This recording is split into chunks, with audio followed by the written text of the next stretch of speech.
Hello, everyone. Good afternoon. We will be starting in the next couple of minutes. We are just giving everyone a chance to log in and settle in.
Good afternoon and welcome to the YES webinars. Today we are speaking about the ins and outs of youth employability, looking towards our specialist panel, which we welcome. Welcome to Farai, Danai, Letiwe. Thank you so much, ladies, for joining us. If you could kindly introduce yourselves and let us know what you will be talking about in your specific sessions before we move ahead. Hi everyone, I hope you're well and a very good afternoon. My name is Farai Mubaiwa.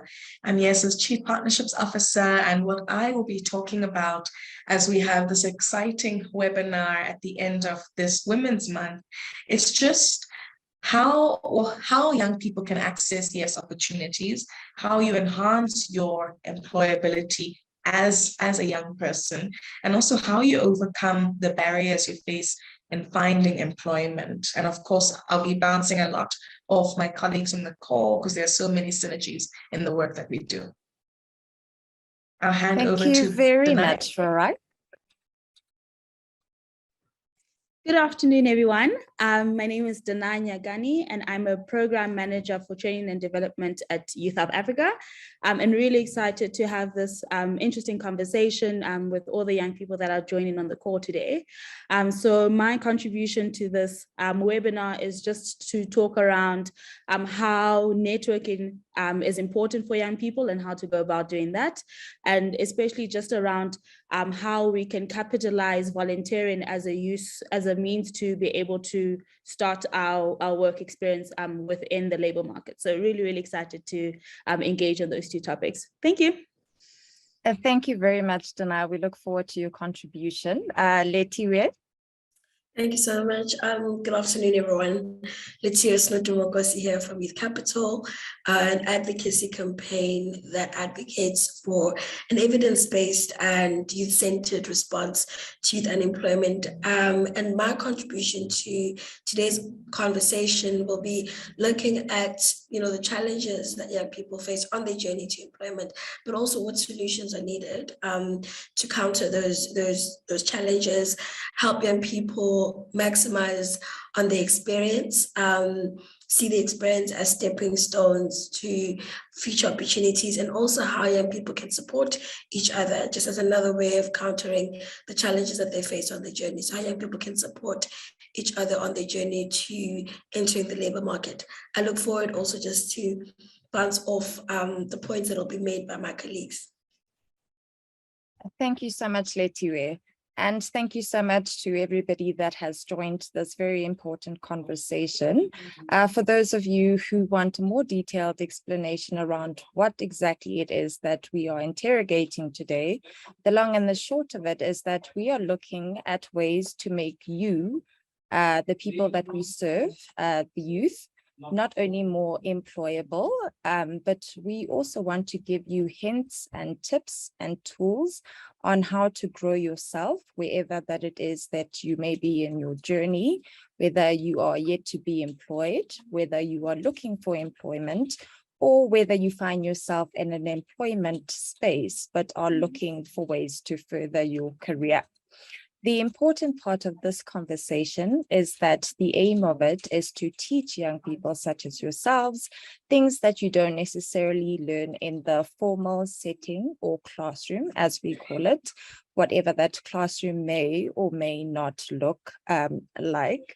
So we are looking at speaking to networking opportunities. We are looking to how to put yourself out there, how to leverage some of the pathways that may be available to you, some of the keys to success, as well as learning from personal experiences from some of our panel members. How it will go is that we will give each of our panel members a chance to discuss their individual topics. You are welcome to post your questions on the Q&A area of this, and we will answer them as best as possible. Without any further ado, I will give Farai Mubaiwa, who is the Chief Partnerships Officer at YES, an opportunity to have her piece. Thank you, sis. So like we said, a good afternoon to everyone. We are ending off Women's Month, and what a powerful way for us to actually do so. You would notice that just last week, the recent quarterly labor force survey was released, which showed a slight decrease in the levels of unemployment. If we're looking at the official unemployment rate in South Africa, we now have an unemployment rate of 33.9%. But the concern is that in the levels of those who are unemployed, we still see that young Black women are most affected. And as such, we're still also seeing high levels of youth unemployment overall. So there's a number of things that we have to unpack in this webinar this afternoon, so that when you do leave, you find yourself better equipped to actually navigate this interesting space we find ourselves in as a country.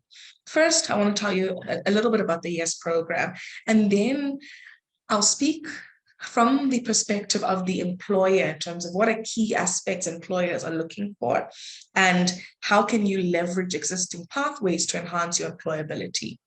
So YES is a business-driven not-for-profit who works alongside the private sector to create massive job opportunities for unemployed youth. In the past 3.5 years, we've created over 82,000 jobs for unemployed youth with the involvement of over 2,200 corporates. What's incredible for us is that we create these jobs for young people because we aim to break the experience trap. And the experience trap is where you can't get a job without work experience, and you can't get work experience without a job. And then a lot of young people find themselves in this continued cycle. So YES allows young people to break this trap by giving them an opportunity to gain quality work experience. At the end of the program, you emerge with 12 months worth of work experience, a CV, a reference letter, and a completion certificate. And a reference letter is particularly important because research shows us that having a reference letter triples your likelihood of a callback when you are going for job interviews. So we need reference letters because they validate us and the work that we do. What's been really interesting within the journey is just looking at how different the work experiences of the youth are. We've got a number of youth who are drone pilots. We've got some youth who are doing coding. We've got some youth who are hosted by our partner, Youth Health Africa, who work within the healthcare space as data capturers and lay counselors. And it's been important for us to have as diverse skills as possible, because we know that opportunities for young people must be diverse because we are all different. The one thing that has been so common from employers, regardless of the industry with which they sign up to with YES, is that soft skills are very key. And very often soft skills lack amongst us as young people. YES did a survey in 2020 with a number of employers, and we found that employers hire for technical skills, so hire because of the degree or the diploma, but fire for the lack of soft skills. And as such, it's important for us as young people to actually look at what soft skills do we have and how do we grow and improve upon these soft skills. And I know that when my colleagues speak, they'll speak more about volunteering and how that also allows you to gain the critical soft skills. I want to touch on two other things. Before you go on, Farai, thank you for that. I'm sure I'm not alone in this. Some of our listeners or some of our participants would like a little bit more information around soft skills. So what would we define as soft skills, and how do they apply within the workplace? Thanks, Makena. And I think that's such an important question. So soft skills, and I actually like to refer to them as your essential skills. They are your intangible skills that you can't necessarily hold and touch, but are so key for how you navigate in any space. It refers to skills such as how you communicate with others.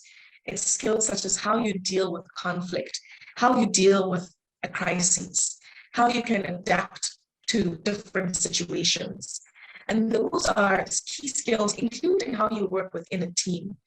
And once you, as a young person, have mastered those skills, how to work within a team, how you deal with conflict, how you deal with differing personalities, how you communicate. And I want to highlight here that when we speak about communication for soft skills, it's not about an accent or a twang. It's about how you get your perspective out there and whether you can be understood for what it is that you have said. So those are key skills that I think as young people, we often take for granted. We often want to focus on the diploma or the degree, not knowing that that's one part of it.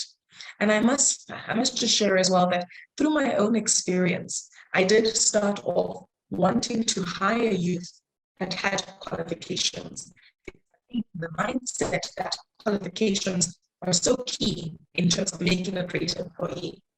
The experience has taught me that in actual fact, the qualifications are one thing, but I would much rather have someone who just has a matric or not even a matric and give them an opportunity if they've got the right attitude, if they've got great soft skills and are consistently willing to learn. And that's why we find that trend that employers hire for technical skills, but hire for a lack of soft skills. Thank you so much for expanding on that, Farai. Danai, I'd just like to find out from your experience, what are some of the things or trends that you've noticed, especially coming from a view of somebody who's often put in a position to hire and manage young people and young job seekers? Thank you so much for that question. I think similar to what Farai had mentioned, just in terms of, on paper, we are able to sort of see the potential of this young person, right? So we can see that, they have some experience that is actually relevant for the kind of roles that we're looking for, or they don't have experience and, we think that they are actually a good fit for the programs that we're running. And when we sit with them in the different interviews that we have, it's often very interesting because sometimes what might happen is that the person that you see on the CV is very different from the person that you're interacting with, right? And so you might find the person who you're interacting with actually has really great communication skills. They are able to actually share their story. And I think for a lot of us, that's the thing that buys us in, right? We like to choose people that I think we resonate with, and we believe that, you know, this role or this opportunity that we're providing them will actually help them aspire and reach their dreams. I think sometimes what also happens is that we interact with young people who on paper have a really incredible story, right? But when you ask them to share that story, it doesn't often come across, right? And so I think that one of the things that is really important for young people is that, you know, being able to share your story and to be able to communicate it in such a way that is compatible to the working environment. A lot of young people may have been coming out of school, and, you know, in school you learn to communicate with each other in a very particular way, right? It's very relaxed, you use a lot of slang, but I think when you enter a professional world, there's a certain way in which you need to carry yourself. And I think that one of the ways in which you're able to gain sort of that insight in terms of how to present yourself and how to actually adapt within the workspace is actually to volunteer, right? Because I think that's an opportunity for you to actually get a sense of what the working world looks like, and for you to also be able to develop some of those soft skills that you've identified that you don't necessarily have yet. And that actually does prepare you quite well in being able to actually sit with a potential employer and say, look, this is what I've been doing in my time. I've used my time to be able to enhance the skill set. I've also able to contribute to my community. And therefore, you know, you are able to present yourself in the best way possible and actually increase your chances of being employed afterwards. Absolutely. And Letiwe, just to get a viewpoint from you as the network mobilizer at Youth Capital, and we know you have a lot of experience in this space, what would you think some of the top soft skills are for young people to have in their arsenal? I mean, already the one about communication has been pointed out. And I think that's it's really key as a young person to be able to not only verbally communicate, but succinctly communicate on paper, in addition to having the ability to communicate effectively. I think being consistent, so showing up as a young person and being consistent is an invaluable skill, soft skill to have, because then it proves that you are reliable. And we've heard, you know, from employers, you know, speak about young people not always showing up. And so if you've honed the ability to be consistent, you really are able to stand out to an employer. Another key soft skill that's already been mentioned by my colleagues is the one around working in a team. So it means that you are adaptable, you are able to, you know, put in your effort in order to achieve a common goal with the team members. So I think, yeah, those are the two that I would emphasize in addition to being able to communicate, just being consistent, so having the ability to just stick to what you need to do consistently, but also working well in a team are also two important soft skills that young people need to have. Fantastic. Thank you very much for that, Letiwe. Just a reminder to everybody in this conversation, if you do have any questions that you'd like to ask, you're welcome to post them in the Q&A section. And Farai, following on to what Letiwe has just said about being a team player and teamwork, how do you think that would resonate or would speak to young people that are trying to go further in the workplace, and particularly speaking to some of the data that we have received as YES does their continuous research? Thanks so much, Mokeba.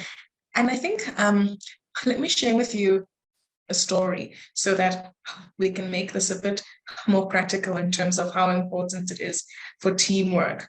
And I'll share my own story, which is, to be very honest with you, growing up, I struggled a lot with teamwork. And I struggled a lot because in my mind, I thought, you know what, I have to do this work, all of it, or else it won't be done so to the standard which I wanted. And having that mentality, once I got into the workplace, it was just no longer sustainable, because the reality is that there is so much work. There's also so many competing tasks. and you are only just one person in your role.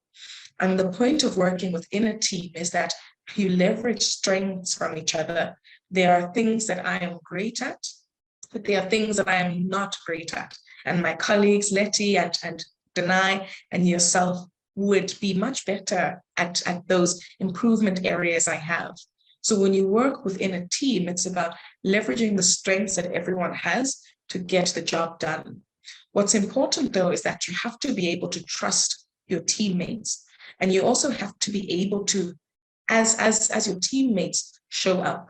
So if there is an expectation that you work within a team, looking very clearly at what it is you bring to the table. If you have a task, doing that task, showing up and doing your best. And it's so interesting, but then once again, a lot of employers look at how you are within a team. Through the YES program, like I had mentioned, we've got youth across various roles. And imagine how difficult it is for youth within these roles to actually not share the responsibility. If you are a young person in coding or healthcare or within the manufacturing space, you have to work within a team.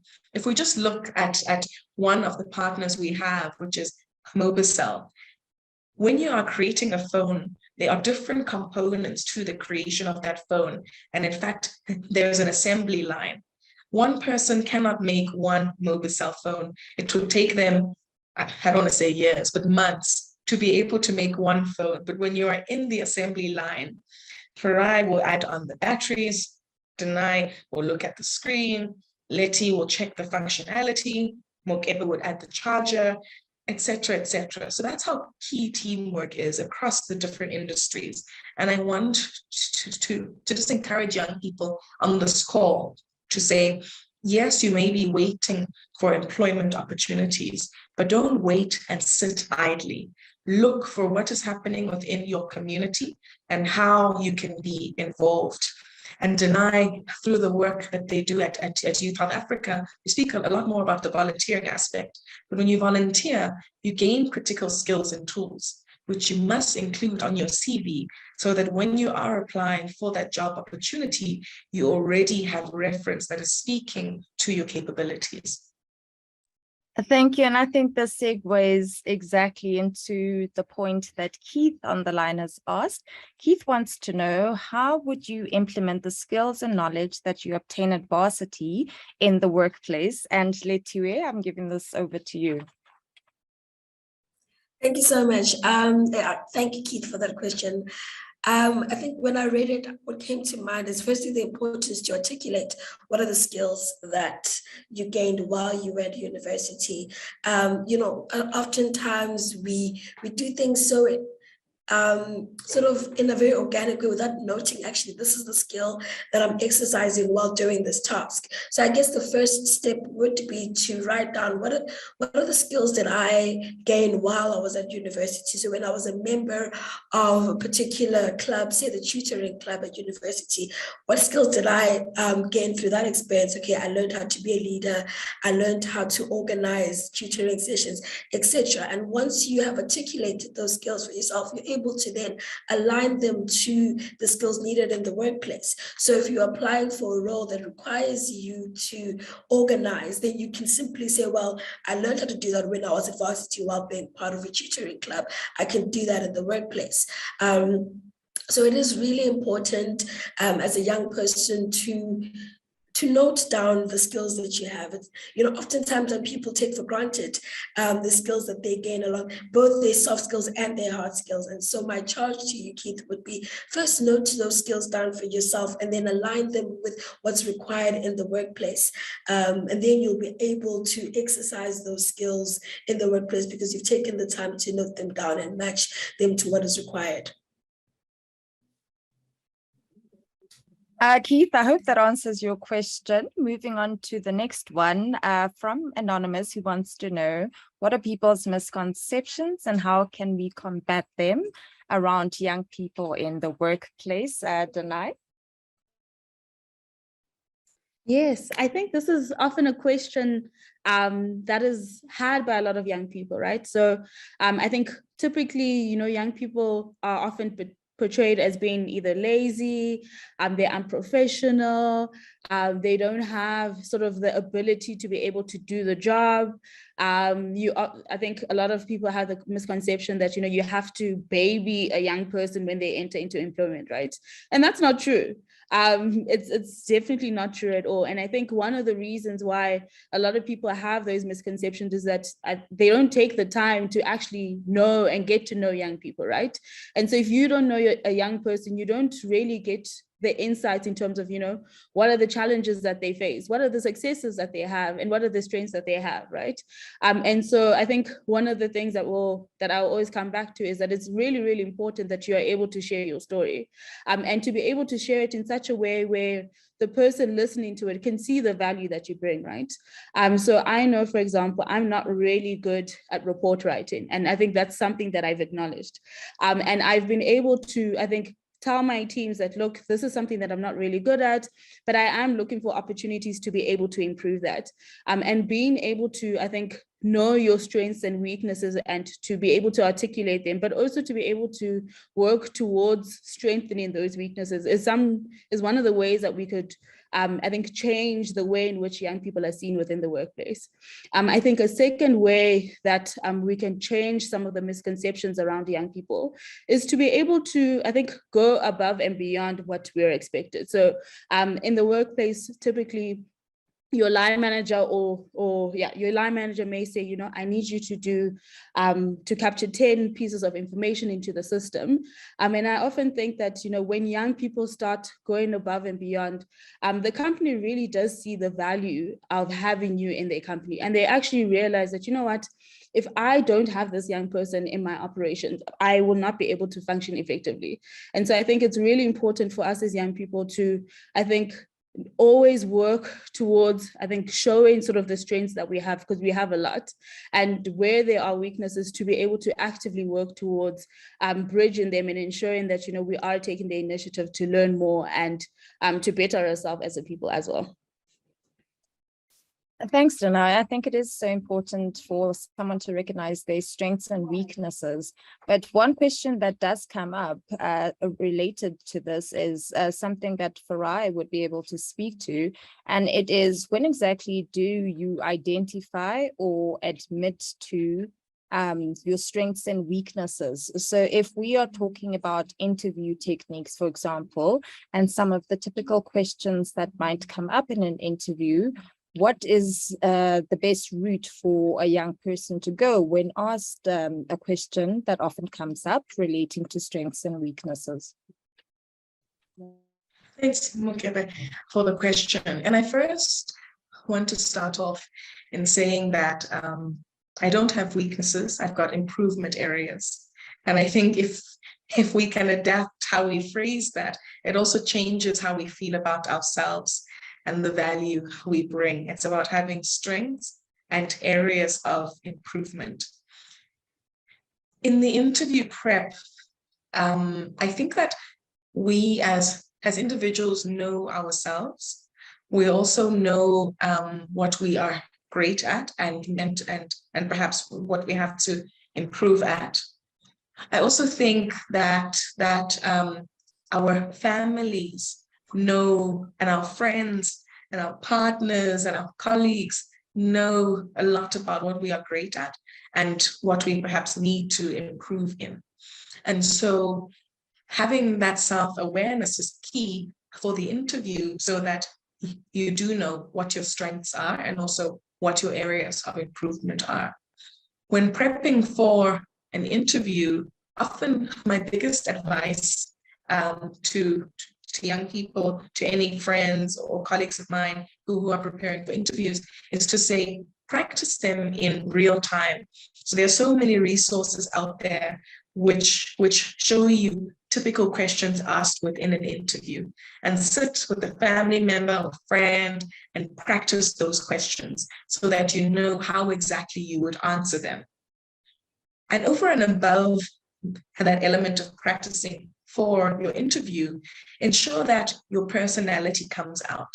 Because like Denai had said, one can have a CV that is exceptional, but when they get into the interview room, they're just not showing that same person because of how nervous they are. But it's about allowing your personality to come out and knowing that you are the only one who knows your story. The people in the interview don't know your story. They don't know your hardships. They don't know what you've achieved. All they know is what you have shown them on the piece of paper. So add depth to your interview by highlighting not just what's on your CV, but what else you've achieved, what else you've conquered. Please, as young people, we often do not include our volunteering experience on our CV. And yet that's so critical because that is work experience. You could be volunteering, but you gain so many skills when you volunteer. You make so many networks when you volunteer. So be sure to also include that within your CV. Just to talk a bit more about CVs, Mogebe, and I hope it's fine. Ensure that you've got credible references on your CVs. A mistake we often make as young people is having, your mom on your CV, your partner. I know that you're excited that they are referencing you, but from an employer perspective, the mom will always speak well of you. Your partner will always speak well of you. Your church often will always speak well of you unless you are actively working there. So you have to ensure that you've got credible references that can speak about your capabilities, what you bring, and how you would be an asset for any organization that you find yourself in. Being an asset, it's all about being an asset to any organization that you bring yourself to.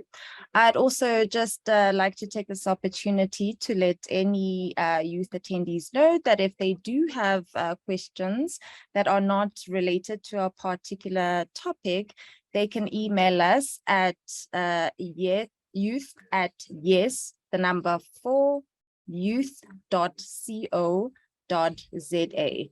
And you can have some of those very individual questions answered there. Thank you for that. And Letiwe, I just want to know, how have you been able to use communications and networking and your facilitation skills, not only within your workplace as Letiwe herself, but to maybe grow and mentor young people within the spaces that you work in? So yeah, I mean, through my networking, I've had the opportunity to have conversations that have led to young people realizing their strengths.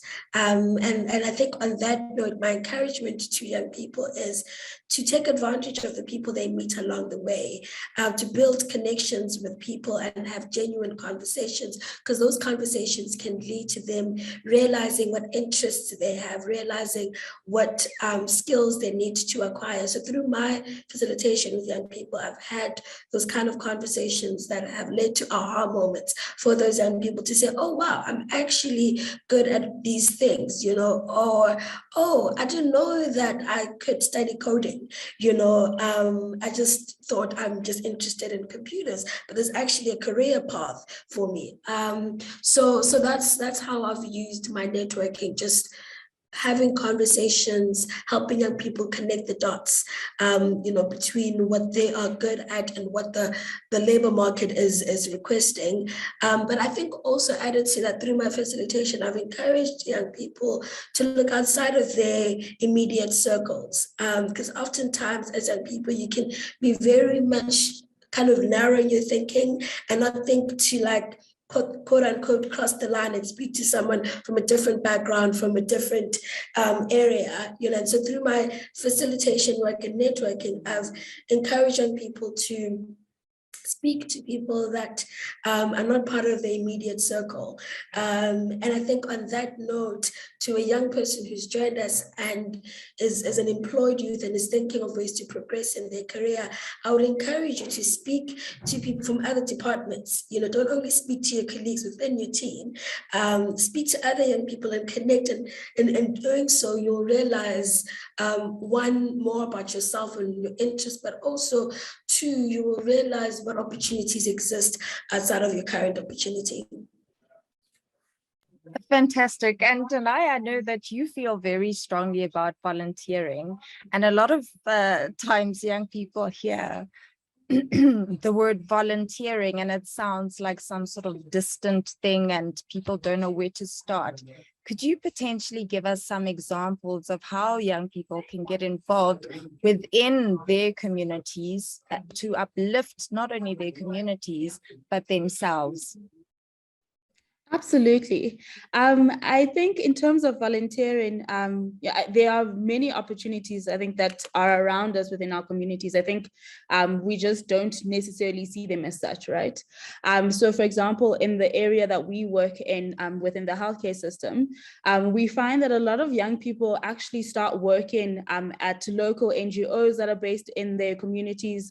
I think based on sort of the interactions that they get there, we actually get a lot of CVs to say, look, this young person has been volunteering for me. They're doing really, really well. Are you able to create an opportunity for them?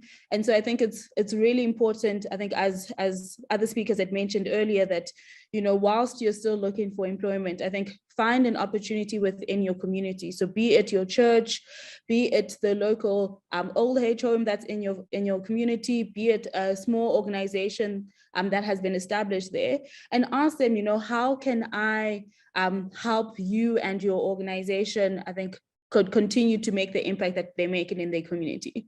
And you can assist with things like, you know, just ensuring that, you know, the place is neat and organized. You can assist with either facilitating some of the sessions that they have. I think the opportunities that are there are quite endless. And I think that the point of young people volunteering is not only for you to learn a bit about the working world, but to also give back to your community, right? I often find that in volunteering, you actually get to learn more about, I think, some of the successes and the challenges and the stories that people have. And often that serves as an inspiration for you, right? So maybe you may be a young person who's just finished matric and you don't really know what you want to do. And volunteering is often a really good place to start, because you get to understand, okay, what am I passionate about? And from there, you're able to, I think, look for a network that is able to support you in terms of that. So I definitely advise all the young people to, I think, talk to people within your community and ask them, you know, are there any organizations that you have a particular interest in that are looking for people to assist? And often at times people will say yes, because I think it's always important to have many hands to in order for us to make an impactful change in our communities as well. Thank you for that. I think a lot of people will gain a lot of wisdom from that answer, but we do want to welcome somebody that is from the Youth Employment Service, and she is one of our young people working within the organization, doing her quality work experience at the head office, Lebogang. Welcome, Lebo. Hi, everyone. Lebo, what we'd like to do is spend a moment to pick your brain a little bit around how you think that you were able to stand out enough to get yourself employed in this position, and what some of the things that you are learning are within your journey. And Lebo, one of the things that a couple of people have spoken to on the chat or the Q&A is about mental health issues. I see a young lady here who's speaking about overcoming working in, for example, a toxic organizational environment, and maybe you can give advice from the horse's mouth and how to navigate that type of thing. So just to be clear, we're asking you for just a brief background around how you got yourself in and what your experience has been, and what you might advise a young person in this particular position to do. And maybe Farai, you can also add on to that. Thank you, Makeba, for the question. So background, I've got a BA and honors degree in psychology from the University of Johannesburg and my honors from UNISA.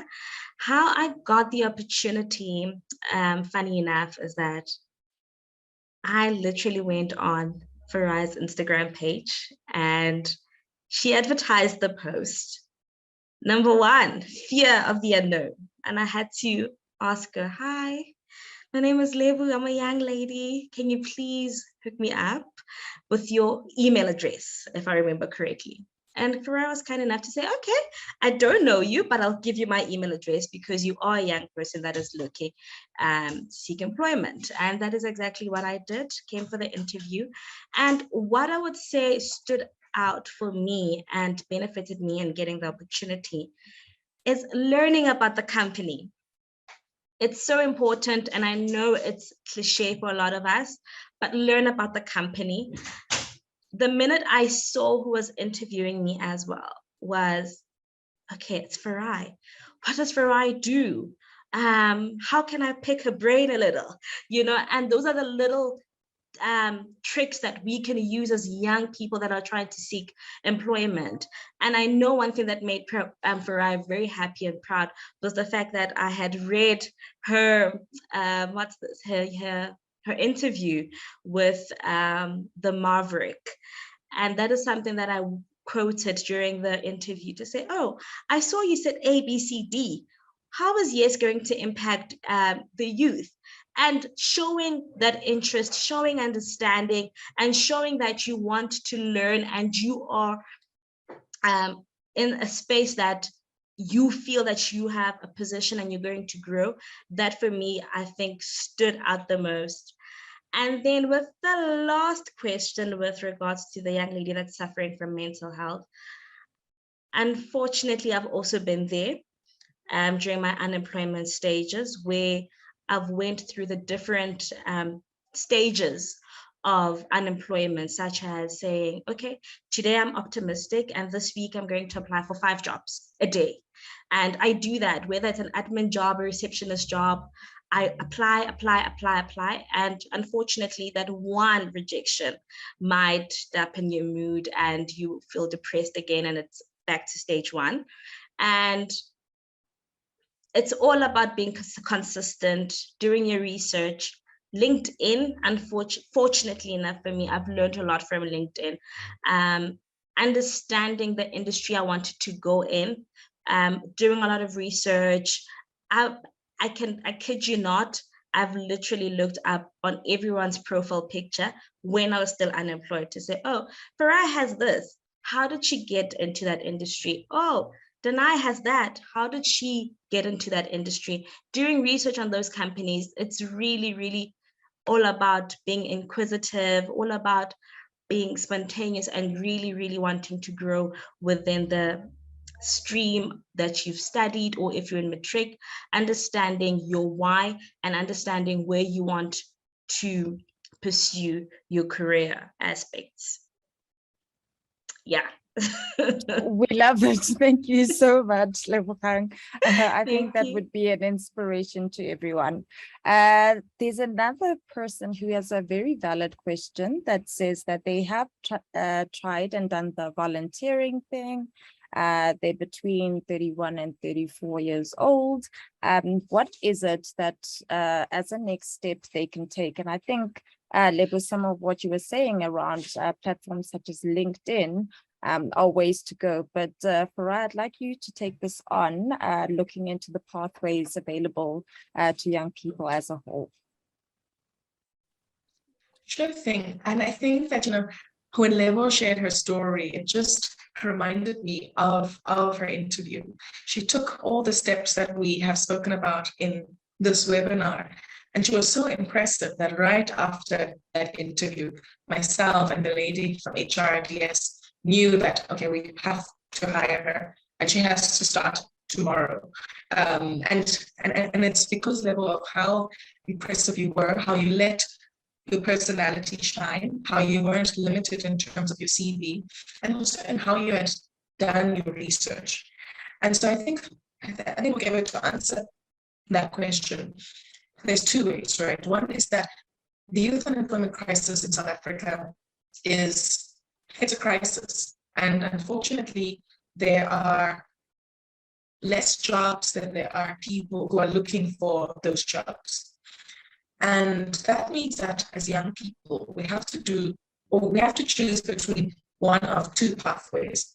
Either we still stick to wanting to find employment or we then decide to be bold and turn our side hustle into a sustainable business.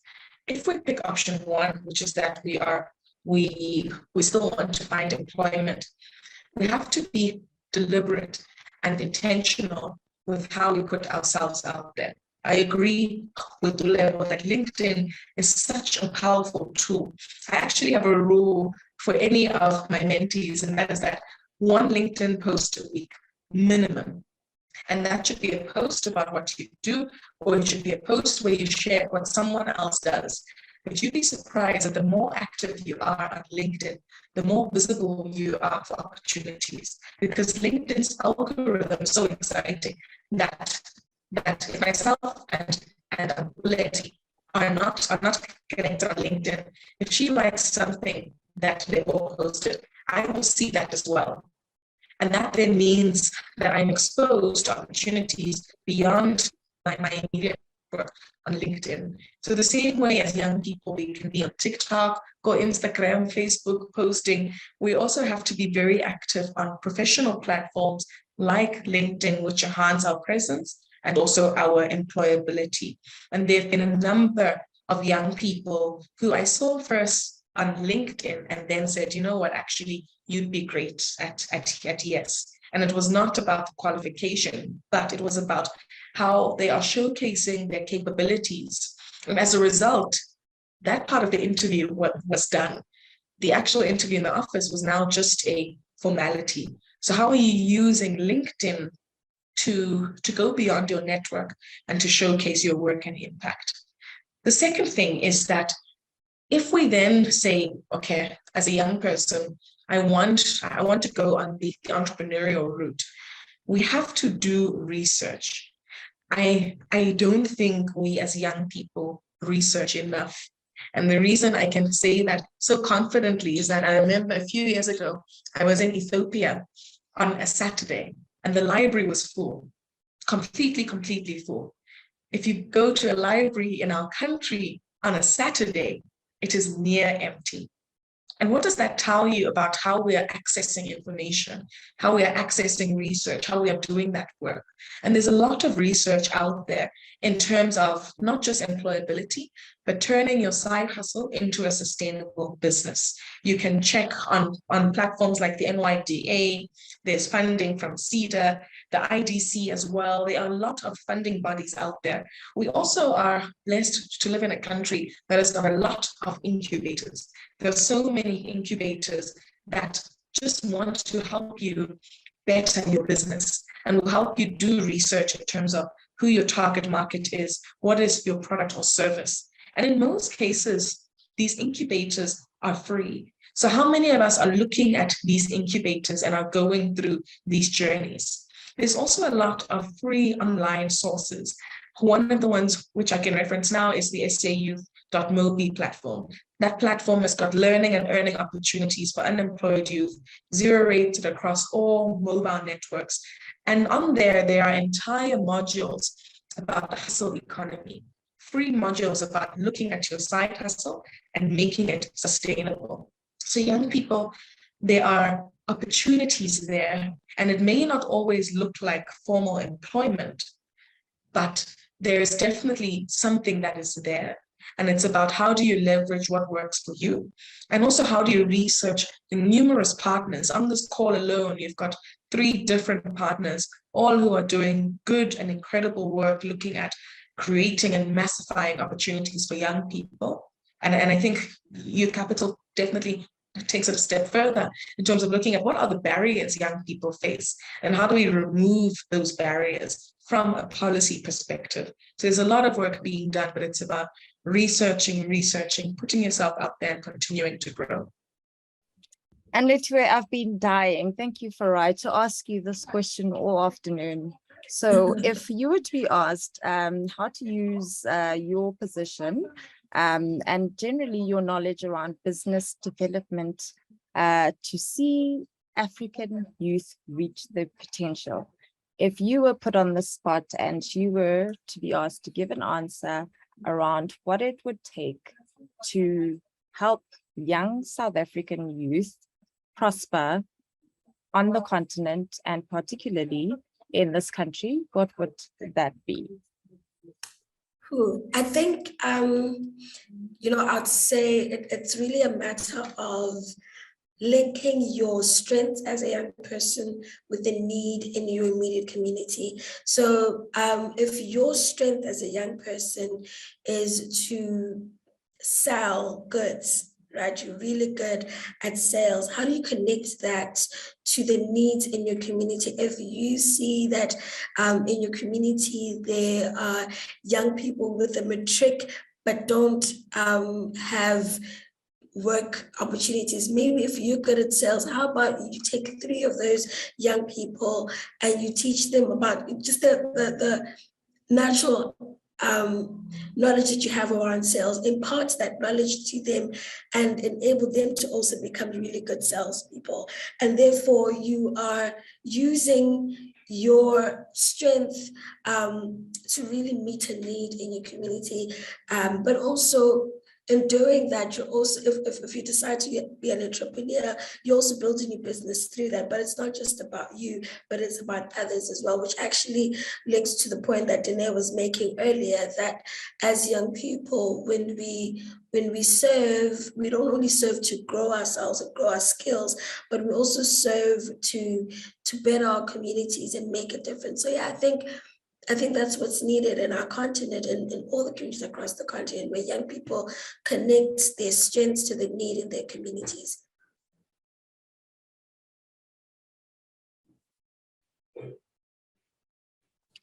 Thank you so much, Letiwe. Fantastic. Danai, I just wanted to pick your brain. What do you think the golden nugget would be if a young person such as Andiswa, who is looking to grow and get promoted within her job space, what would you advise her to do? Sure. To be bold. I think that's the one thing that I've learned. I think especially as a young person who has, I think, gone through sort of the different forms of promotion. I think to be bold. I think often at times, when you feel like, you know what, it's time for me to actually get promoted, right? It's often a very difficult conversation to have, because you're essentially telling the company, look, this is the value that I have, this is sort of what I've done, and this is how much I am worth, essentially, right? And I think that sometimes us as young people, we often want someone else to do that, to have that conversation, right? We often want someone else to sort of push that for us. And I think that, the one thing that I would definitely say to any young person who knows that, you know what, I am deserving of a promotion, is to actually be bold and say, hey, look, this is the value that I've brought to the company. These are sort of the plans that I have in my new role, and this is why I deserve to be promoted. And I think 9 out of 10 times, what we ask for is actually what we get. But I think it's just the fear of, of not necessarily getting the answer that we have, or the fear of being rejected. I think that often stops us in our way. But I definitely would advise that young lady to just be bold and to say it outright. And, nothing bad will happen from you asking. So that's definitely the golden nugget that I'll give that young lady. And Letiwe, I think you want to add to that? Absolutely. I think what I'd say, in addition to what Danae said, is to perceive yourself as the leader. You're not just an employee, but I think you are a stakeholder, or rather see yourself in the company as an investor, so to speak. So know that the success of the company or the organization also relies on you. And so see opportunities for the organization to grow. So as you make a case for why you need to be promoted, make that case from a position of saying, this is how I see the company will grow, because I too am responsible for the success of this organization, of this company. So it's all about taking ownership at the end of the day, not only for yourself, but understanding what value you are providing to the company that you are employed by. So ladies, thank you so much for your time. Just in wrapping up, I would like to have perhaps one last piece of advice from each of you. And we are going to start with our very own Lebogang. Please do us the honors, Lebogang. All right, and thank you so much for inviting me. So to the unemployed youth at home, I think the one thing I would recommend or suggest that you guys do is definitely getting intelligent CV. It has worked for me. It is absolutely free. You don't have to spend money that you don't have for CV revamping. So rather get that. It also has proven that it beats ATS robots, which are CVs that can automatically get you into the interview stage if it is presented well. So make sure that you do that and persevere, research, know a lot about your company and your future employers, as well as colleagues. And yeah, that's all. Thanks, Lebo. Deny your parting shot. Yes, I think if for all the young people that are listening in today, I think if you don't remember anything, I think one thing that I would definitely stress is use LinkedIn to your advantage. I think that's one platform where I've been able to network with people who are subject matter experts in things I'm interested in. I've been able to link up with people that are looking for job opportunities, for opportunities to partner as a small business. So I would definitely encourage all the young people listening to invest, I think, and participate actively in LinkedIn. A fantastic LinkedIn for the win. Letiwe and then Farai, please. Thank you. I think my charge or my appeal goes to young people who've joined us that are employed. So whether you've just received employment or you've been working for some time, my appeal or my charge to you is find an unemployed young person in your network and share the know-how, share what you know, because one of the barriers young people face is around information. And so if you are in a position of being employed as a young person, find a young person in your network who you can impart the knowledge with and really be that access to that young person. Share interviewing tips, share how a young person can better their skill levels, but just really be a portal for young people in your network. Wonderful. Farai, we will end with you. Thank you, Mokebe.